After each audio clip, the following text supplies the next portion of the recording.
Hannah's story, found in the first book of Samuel in the Bible, paints a poignant picture of desperation, deep faith, and the transformative power of prayer. She lived in a time where the ability to bear children was not just a personal desire, but also a cultural expectation and a sign of divine favor. Hannah, despite being loved by her husband Elkanah, faced relentless anguish due to her barrenness. The cultural pressure and societal stigma compounded her pain, especially as Elkanah's other wife Peninnah bore children freely. This situation caused Hannah immense sorrow and longing, compounded by Peninnah's provocations. Despite Elkanah's love and attempts to console her, Hannah's deep desire for a child remained unfulfilled. In the depths of her despair, Hannah turned to prayer with an intensity born from years of unfulfilled longing. Her prayer is a remarkable example of heartfelt supplication and faith. She poured out her heart before God, pleading for a child with fervor and raw emotion. Her prayer was not merely a petition for personal fulfillment, but a surrender of her deepest desires to God's will. Hannah's dependence on God was profound. She made a vow, promising that if granted a son, she would dedicate him to the service of the Lord all the days of his life.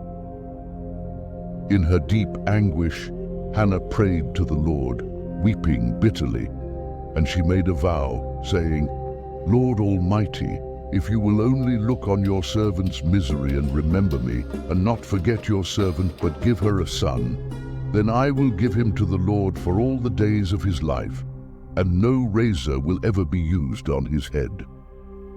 The phrase "Lord Almighty" emphasizes Hannah's belief in God's sovereignty and power. She acknowledges that her situation, her barrenness, is beyond human control. In her plea, she appeals to God's ability to see her suffering and to remember her in her distress. Hannah understands that her desire for a child is not something within her own power or that of her husband, but solely within God's domain.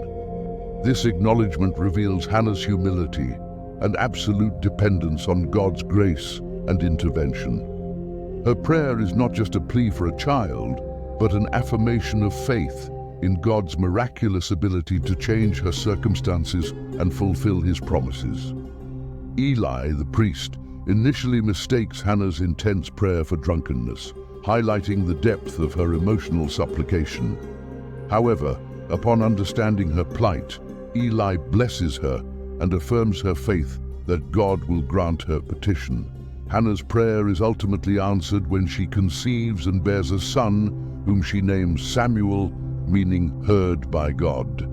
He grew up dedicated to God's service in the tabernacle under Eli the priest.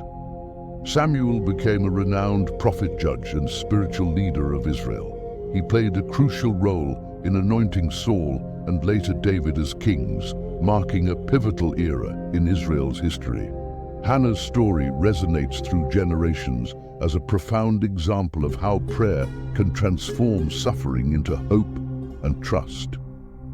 Her prayer teaches us about the importance of pouring out our hearts honestly before God, trusting in His timing and wisdom, and surrendering our desires to His greater purpose.